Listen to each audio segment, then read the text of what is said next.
খবর 24 সাথে আপনাকে স্বাগত।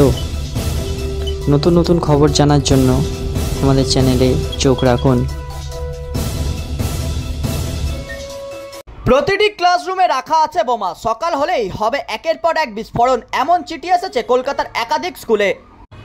ঘটনার জেরে রীতিমতো আতঙ্ক ছড়িয়ে পড়ে স্কুলগুলিতে। স্কুলের দরজা খোলার সঙ্গে সঙ্গে শুরু হয় সন্ধান। তবে সোমবার বিকালের পর্যন্ত কোনো স্কুলে কোনো বোমা পাওয়া যায়নি বলে জানানো হয়েছে। তবে কলকাতা পুলিশের সাইবার ক্রাইম বিভাগকে এই বিষয়ে অবগত করা হয়েছে। পুলিশ অনুসন্ধান চালাচ্ছে।